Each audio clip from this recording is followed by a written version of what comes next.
Alright, there she is, 2021 Tenere 700, and we'll just go through some of the things that I like, dislike, and some of the mods I've done.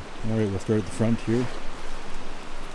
Everything pretty much stock up front. I didn't do any changes to the fender. Some people put the high fender on. I didn't find that was necessary, and I've never really run into any trouble with mud or anything like that. Windshield. I've got a protector there. I can't remember where I got it, but that lens and light kit is quite expensive from Yamaha, so don't want to damage that. On the windshield, I got a Puge deflector. Yeah, I'd recommend that. It's pretty good. It doesn't do a great job in crosswinds, but when you're on the highway for a long time, you can use it to deflect the wind off your helmet. I'm running a Rai XD4, and it's got the visor, so it's helpful for that. Turn signals, Cyclops. I think this is the Gen 2. I've gone through the Gen 1, this is the Gen 2, and now they're on the Gen 3. They're good, they're bright, but they're not very flexible. So they market them as being flexible, but you can see that it's moving the plastic, so it won't bend if you crash. So I think the Gen 3 is a lot more flexible, but I probably wouldn't do that again unless it was the Gen 3. Bark busters, they're the Storm. Definitely get that. I've dumped this bike many times, and that's been crucial. Alright, cockpit area. I really like how I have this set up. No complaints here. For grips, the Oxford Adventure grips, and they have been great for everything that I've done, and they get quite warm. GPS is the Garmin Zumo XT, and yeah, recommend. I think it's great to have it mounted up high, so you can see it, and you can also see it when you're standing. We've got the Camel ADV anti-bobble kit, and yeah, that's almost necessary on these ones. I wouldn't go anywhere without it. Levers.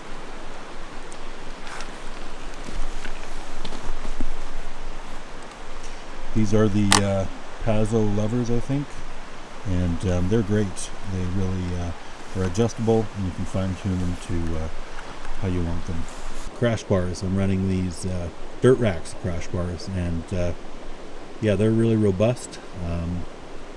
They haven't bent, so that's definitely a recommend there as well. Okay, we got these pegs from Nice CNC.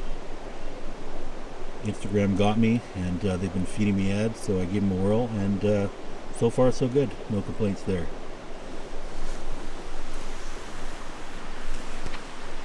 We're on the back. I'll have a look. I've got the Camel ADV tail tidy. The Camel ADV tail tidy I've installed, and the Cyclops in the rear here. They're quite bright. Like I said, they aren't very flexible, so that's a bit of a weak point, but I would get a tail tidy for sure. It just tidies up the bike and makes it look sweet. Alright, here are the Motos, or Moto Z, however you want to say it. These are the Tractionator RALs, or RAL Z, RAL Z, wherever you're from. This is my third set, and I found a good combo with this on the rear and the Tractionator Dual Venture up front. Definitely recommend. That's where I've settled. I've run other tires. I've run the Mitas EO7s and then the original Pirellis, and so far this is the best I've come across. Brake pads. So this is my third, I think, set of brake pads. They tend to wear out quite a bit, so I'm still on the original front pads at 35,000K, but the third set of rears. So if you're going on a long trip, I'd say if you're going on a long trip, I would recommend that you take an extra set, or just make sure you got enough for the trip, because they do wear out quickly. Running the Huszar exhaust from Poland. Bit of a finicky thing to get it installed. You got to cut up in here, and yeah, it took a bit longer than I had hoped, but I like the sound, and it's cheap. It was shipped to me in Canada for about $400. I wrapped it with some heat wrap here, and that's been helpful, but you can see that my boot is wearing the wrap that I have there. So some people put the stock protector from the stock exhaust in that spot, and you can see that it is an issue. Camel ADV rear brake mod. Yeah, I don't know.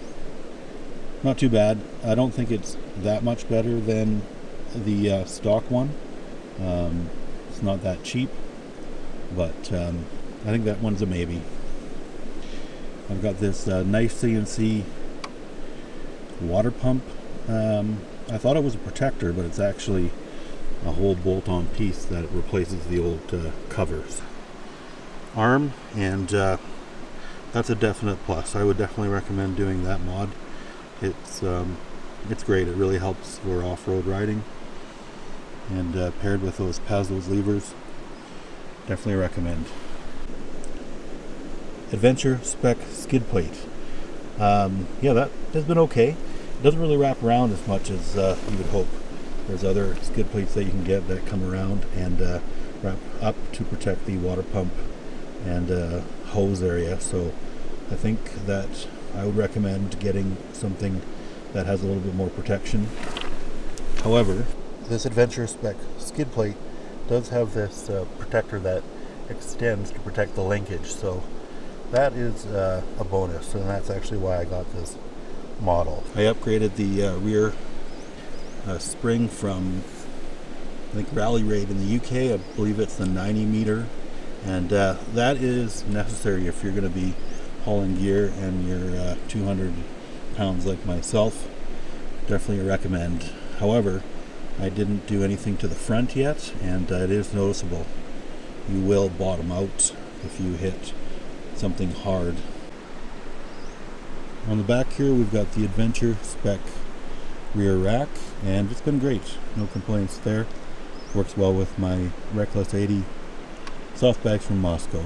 However, I don't have any side protectors, and with these being ABS, you can see that everything is broken. So all of these attachment points under here are shot. Okay, I'm running this Cheerbreeze tank, and this thing's a game changer. Takes you from the stock 16 liter to I believe 23 liters, and it is a game changer. This is probably the #1 top mod to do on a T7 in my opinion. I went for the translucent one. You can see the fuel right about there, and I made some marks. These ones here are from when I'm riding the bike, 20, 15, 10, 5. And over here, you can see them. I've got marks as well, marking it for when it's on the side stand. Front tire, Motaz Tractionator Dual Venture. I like it. I've never had a problem. Although a buddy of mine had one to laminate around 10,000 kilometers. And these tires have about 5,000 K on them. So there you have it, a quick overview of my 2021 Tenere 700 after 35,000 kilometers. Great bike. I don't know if it's going to be a great bike for you, but in my opinion, it does a lot of things well. Some of the weak points are the fuel range. Suspension is soft. If you're carrying bags, definitely upgrade that. And it's a little bit heavy. If you want to do some real hardcore stuff, and if you're an average rider like myself, you may find that it's too heavy if you're looking to do more off-road, but nonetheless, you'll have fun with this bike.